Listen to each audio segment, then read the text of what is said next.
السلام علیکم ورحمۃ اللہ وبرکاتہ۔ میں نور الدین عمری، خطیب مسجد عباد الرحمن گولکنڈہ حیدرآباد سے آپ تمام ناظرین کو خوش آمدید کہتا ہوں۔ دوستو، جب اللہ تبارک و تعالی کسی کے ساتھ بھلائی کا ارادہ فرماتا ہے تو اس کو دین کی صحیح سمجھتا فرماتا ہے۔ تو اس کا دوسرا مطلب یہ نکلا کہ اگر کسی کے ساتھ بھلائی کا ارادہ نہ ہو تو اس سے دین کی سمجھ چھین لیتا ہے۔ آج ہم ایک ایسے شخصیت کا جائزہ لینے جا رہے ہیں جو من گھڑت قصے بنانے میں اور جھوٹی کہانیاں سنانے میں بہت مشہور ہیں اور معاشرے کے بھولے بھالے لوگوں کو گمراہ کرنے میں بہت ہی ماہر سمجھ جاتے ہیں۔ چلیے ہم دیکھتے ہیں کہ موصوف کیا کہہ رہے ہیں۔ کیا میرے بھائی، سعودی کو جا کے میرا دوست اچھا ہی تھا جی بیچارہ، مگر اب میں اس کو سدھار دیا سرکار کے صدقے میں۔ تو انہیں میرے کو 11ویں پرسوں میں 12ویں کو دعوت دیا، ہمارے گھر میں کھیر پوریاں بنے تھے اور بہت مزے کے رہے تھے ہمارے گھر میں۔ تو میں اس کو بلا کے کھلا کے میں بولا بھائی کھا ذرا، بولے تو پوچھا میں کو مول صاحب یہ کھیر پوریاں کھانا قرآن میں ہے کیا؟ ارے میں بولا کیسے بھائی، تم لوگ عجیب ہے، جہاں بولے اٹک جاتے رہتے چپ۔ پھر اب وہ بکرے دیکھو، مارنا ہکالنا مارنا چپ پھیر جاتا۔ ارے کھیر پوری کھا رہے بھائی، اس کو قرآن میں کہیں کو ڈھونڈ رہا؟ ڈبل کا میٹھا بولے تو قرآن میں ہونا، گتے کھیر بولے تو قرآن میں ہونا، کنڈے قرآن میں ہونا۔ ارے قرآن ہے دل لگی ہے، تیرے روٹوں کا تیرے شربتوں کا ذکر قرآن میں رہیں گا۔ ارے قرآن اللہ کا کلام ہے، یہ بندوں کی غذا ہے۔ ارے مطلب تو سمجھ، عجیب غریب بھیجا ہے، کھیر پوری بولے تو قرآن میں ہونا کہتے۔ ارے قرآن کا مذاق اڑا رہے، دل لگی بنا دیے مذاق کو۔ نہیں مول صاحب، قرآن جان دو چھوٹی چھ نہیں ہونا، 6000 چاہتا ہے، حدیث میں ہے کیا؟ رسول اللہ کھائے تھے کیا؟ میں بولا تو نہیں سدھرتا، تیرا آپریشن کرنا ہی پڑتا۔ میں بولا تو اٹھا دیا، بولا وہاں بیٹھ، بٹھا دے کہ میں کھیر پوریاں کھا لیا، میرے آقا کی فاتحہ کے کھا لے کے میں کیا کرا؟ بولا بیٹھ تو، بول کے گاڑی پہ بٹھا کے زبردست ہوٹل ہے حیدرآباد کی ٹاپ مسٹ، اس کو لے کے گیا ہوٹل میں، لے کے جا کے آرڈر دیا اصلی گھی کی زبردست اسپیشل بریانی لے کے آ۔ بولا انہیں ذرا اپنا خاص آدمی تھا ویٹر، جا کے بولے مولانا آئے، بولتے کہ زبردست بنا کے بھیجا نے اندر سے لا کے رکھے۔ میں بولا ڈال اس کو، پہلے ڈالے میرے کو بھی ڈالا، میں انہیں نوالا اٹھاتے کہ ہاتھ پکڑ لے، رک کیا ہوا مولانا؟ پوچھا۔ میں بولا پہلے قرآن حدیث میں ہے کیا بتا۔ اس پہ فاتحہ پڑھے تو پوچھا قرآن حدیث میں ہے کیا، یہ ہے کیا؟ بریانی جب تک قرآن حدیث سے نہیں بتایا کھانا ہی نہیں۔ اب سوچ لیتے بیٹا کہاں سے پوچھوں کس سے پوچھوں، سوچے تک میں پورا کھا لیا، سرکار کے صدقے میں کھا لیا۔ پھر اس کے بعد ابھی منہ دیکھتے رہے گا، وہ اصلی گھی کی خوشبو سن کے بس تڑپتے رہ گیا۔ میں بولا رک جا، تھوڑی دیر کے بعد کیا ہوا، کھانا ہوئے بعد میں بولا چائے لے کے آؤ، چائے لائے۔ میں بولا ڈبل شکر ڈبل ملائی سے ہونا، آج کام پچھاننا ہے۔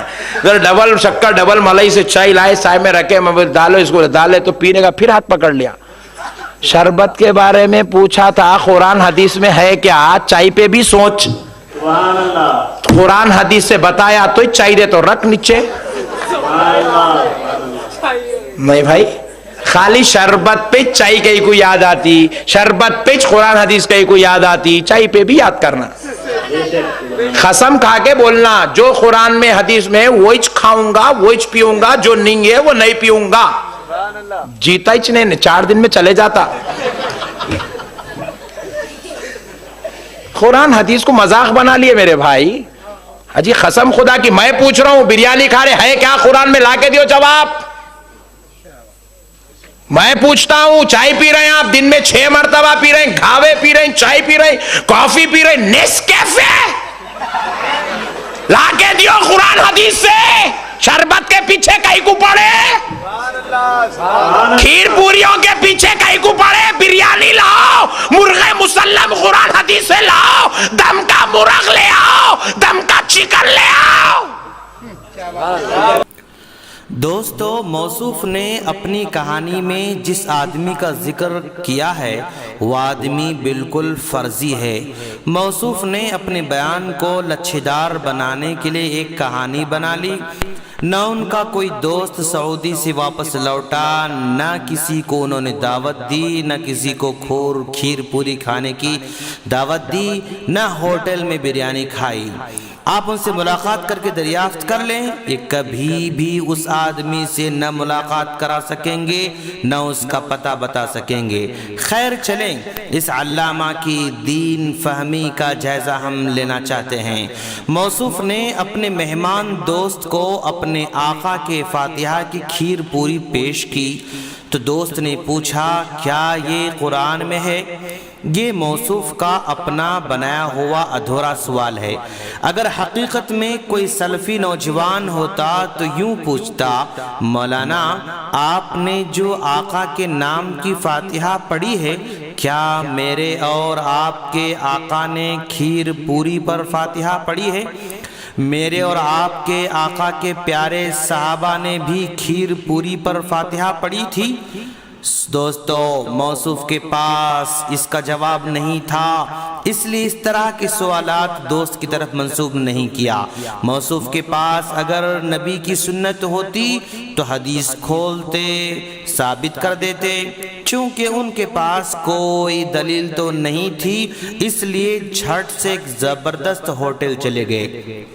وہاں کا ویٹر بھی ان کا مرید ہی نکلا۔ اس نے زبردست بریانی لائی۔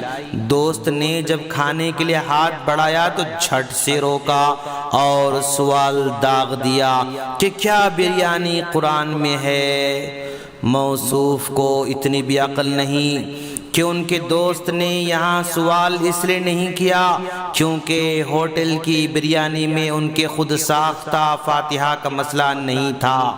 موصوف نے یہاں بھی اپنی اور دوست کی ساری بریانی چٹ کر گئے۔ ڈبل شکر والی چائے، ڈبل ملائی والے چائے بھی چٹ کر گئے۔